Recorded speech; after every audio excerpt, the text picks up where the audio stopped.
Related to the situation with Aqua, we'll have Jeff give us an update on where things stand, but certainly want to thank the community again for all of their amazing conservation efforts. We did not lose any ground related to water over the weekend. That's really, really good. Certainly, we're in a much better position related to having water in reserves to meet the task to help get us through the construction project getting finished. That doesn't mean we have to take our foot off the gas pedal for conservation.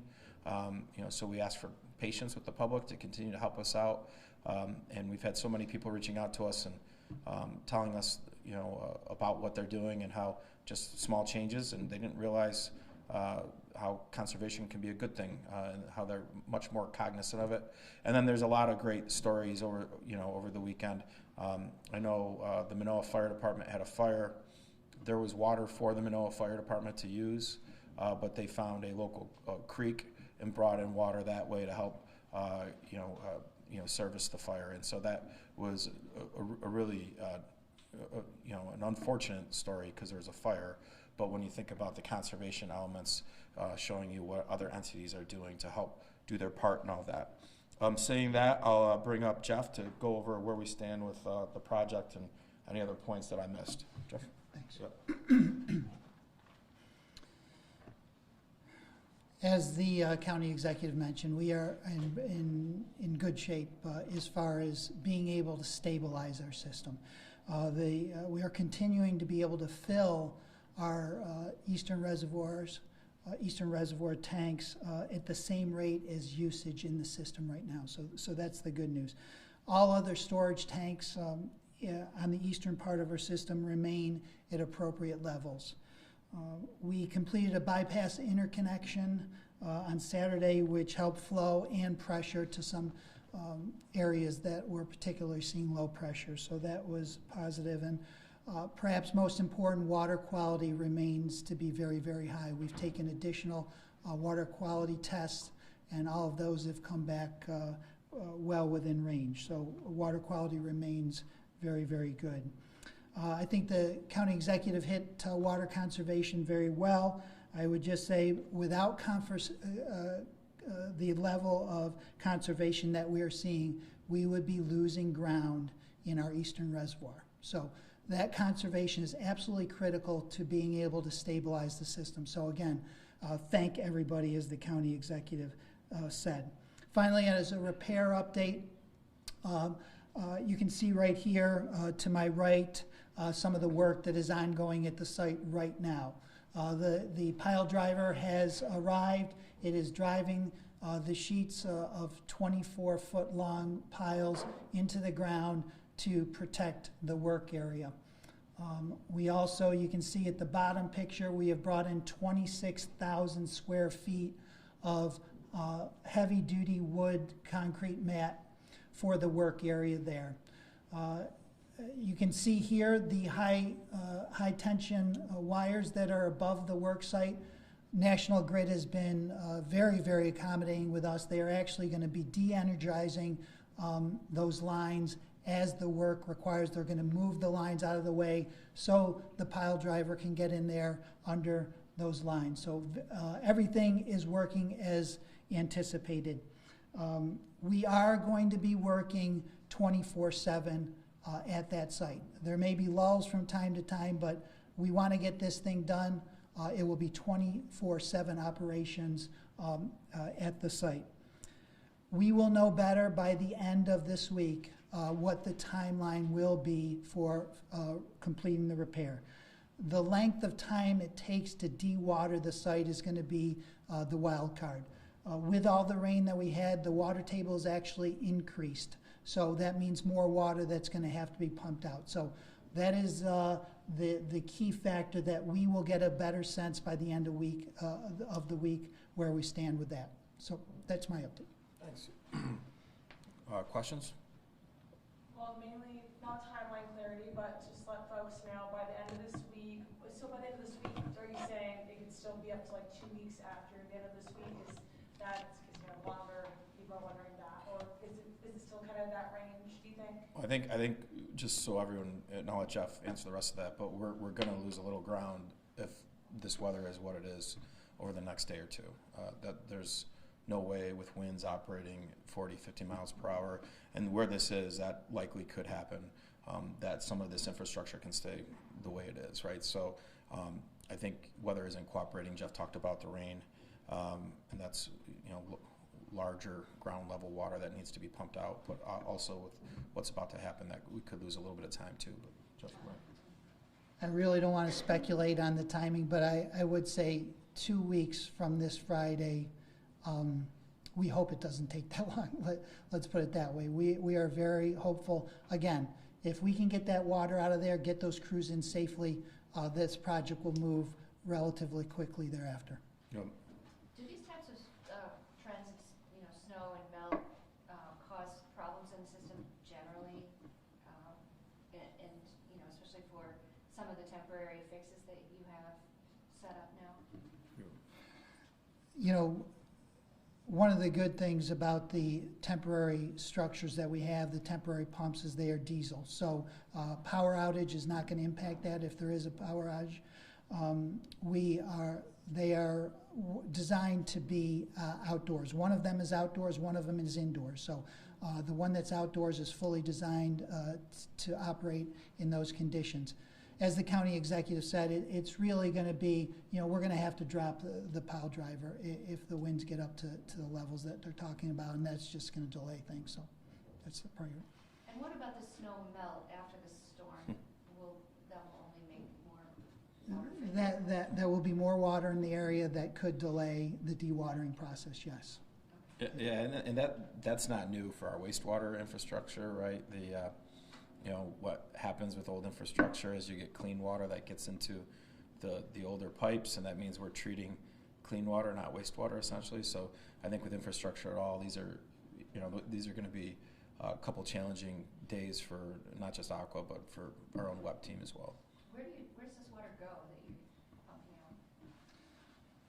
pumping out? At the site? Yeah. Yeah, we actually diverted around the site. There is a creek in the area, so the pumping that we're doing to the north of the area that's being worked will actually be diverted around on both sides of the work area to the south, where it will reconnect to a creek.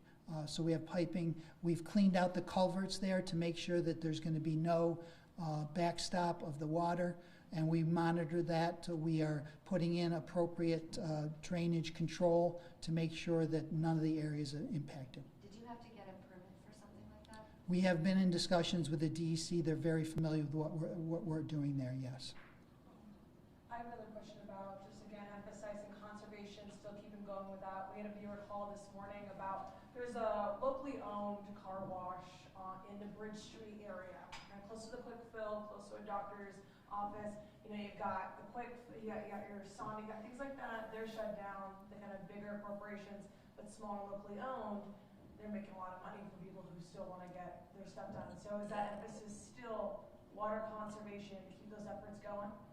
Yeah, I think car washes are supposed to be shut down, and so within the service area, right? If you wanted to wash your car, certainly outside of the DeWitt, Manlius, Pompey area, there's lots of car washes in other parts of the county that you can go to. I'll talk to Jeff about potentially some people bending the rules for their own good. Yep. Mm-hmm. What are some of the other stories that you're hearing about conservation? I think over here on the poster, you can see some of the things that people are doing. The county exec talked about the fire departments. We hear that they're doing that.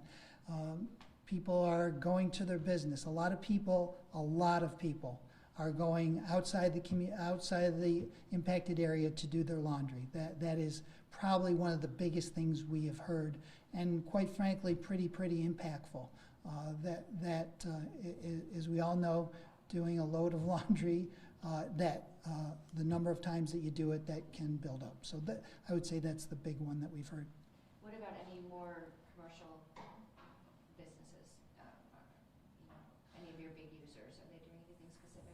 They continue to do the work. I again want to, and the county executive mentioned it, Burn Dairy has just gone really out of their way. They've slowed production. They are bringing water from outside the area. They really have stepped up. That is the biggest user in the area, and their efforts are absolutely critical. Yeah, and I think that's, really important, right, that they're doing that. So certainly everyone should enjoy a cookie witch from Burn Dairy if you stop by. They're wonderful. Treat yourself before your New Year's resolutions not to eat those things.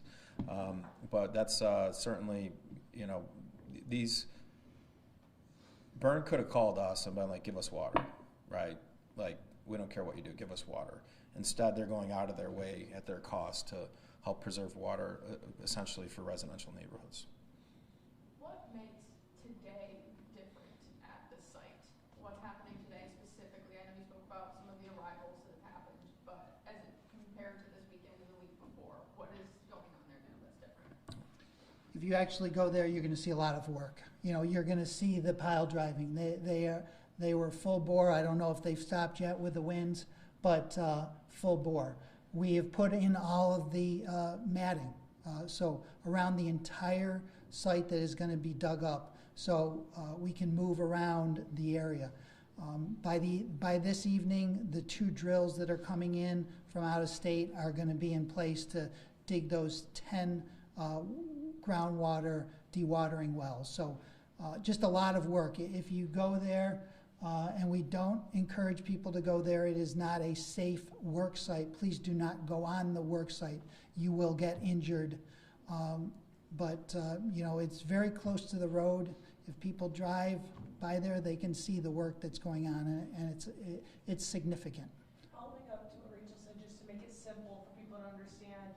So we can say, you got 2 drills coming from out of state. These guys are going to be on the ground tonight, and they're going to help. We can just say de-water, drying it up so that people can get into there and do the work that they need to do. I think that's pretty simple, but if you have any other way to simplify it for people, does that seem correct? That is correct. And I've talked about it many times. The safety of the workforce there is absolutely our top priority. So we need to make this site safe for them. And as soon as the dewatering efforts begin, we can then start excavating the site. You will not see the pipe yet. It is actually too wet there to be digging with the groundwater. We need to dry it out, and then we can get at the pipe. Thank you. Where are we on total cost? I know the estimation was that the penalties alone would be about $1 million. Is anything developed there? We don't have a specific cost. We are engaging emergency contractors on a daily basis to get in there and get this thing done as quickly as we can. It's going to be the multiple millions of dollars. Until the project's over, we won't know what that is. But again, we have a reserve to do that. We are not going to be increasing folks' rates to deal with this situation. The money is there. We know in this community, in this environment, with the changing seasons, we have incidents that happen. Not to this magnitude, I will grant you, but we have it, and we have that money set aside for that purpose. How much of the aqua system is considered aging or high risk? Because I know that this was going on. How's the system looking overall? I think any system in the Northeast that has been here for at least 100 years is going to be considered aging. We have a very proactive effort to try to make sure that our system remains completely functional. This is out of the ordinary for us, but we do fix leaks all the time. And we replace pipe all the time. So this is just another effort to do that, just albeit a much larger pipe than typical. This particular pipe, our transmission main from Lake Ontario, has been rock solid for many years. So we are thankful for the county who actually put that in back in the 60s for the great job that they did. We are just the trustees maintaining it now. I want to go back to the first indication that there was a problem. I believe it was December 18th when Aqua repaired a blowout valve. It was stated that the joint may have failed. Is there any way you can get specific as to what happened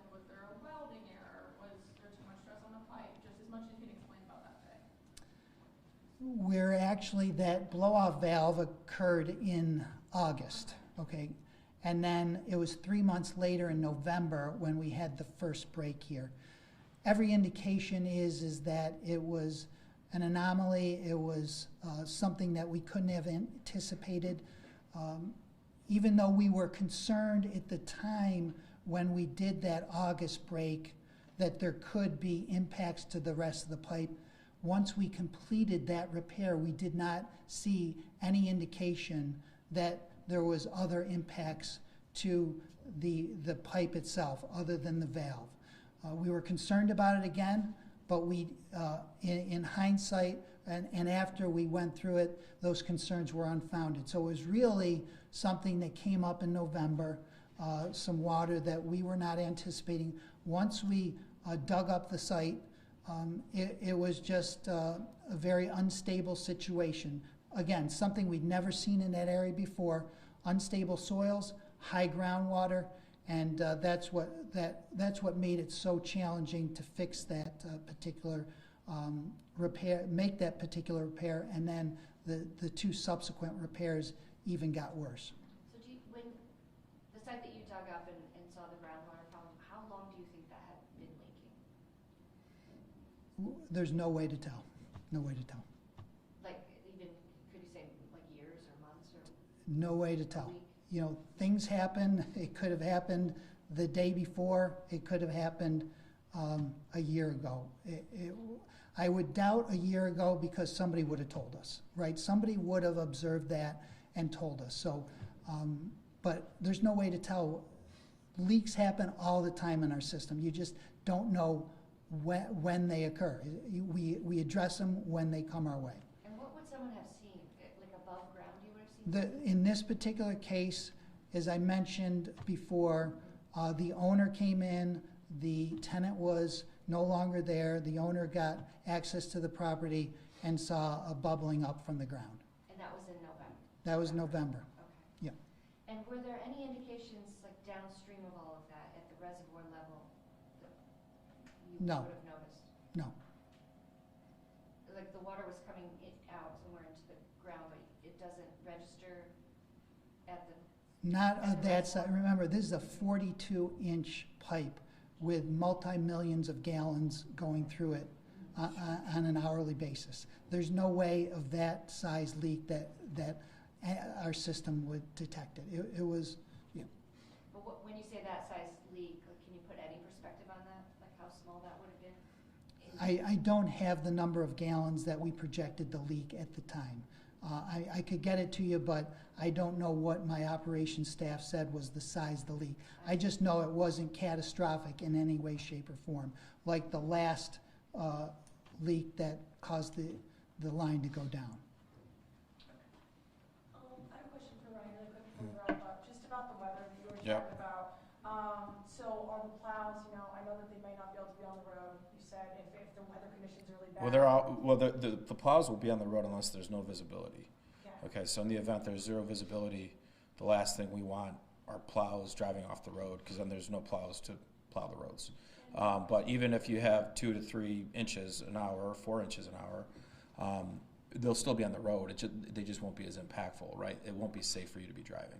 Do you know how they will be on the road? We'll have all of our entire team will be out in each quadrant of the county. I talked to the mayor before this briefing. His team's getting ready for it. I know the towns and villages and the state DOT are all getting ready for it. Has the mayor asked the county for help? They've had trouble getting enough. No, we haven't talked about that. I think part of the challenge too, though, a little bit, if you think about, and I know this because I used to be a city councilor, but is that our plows are different sizes than city streets. There might be some larger streets we could help with, and in the event the mayor asks us to, certainly we would. Maybe a West Genesee, maybe some of these streets. But when you're talking about the side streets in the neighborhoods, our plows just don't fit on those streets. And I think a lot of the city plows have a hard time on those streets, and that's why they use a lot of the subcontractors too.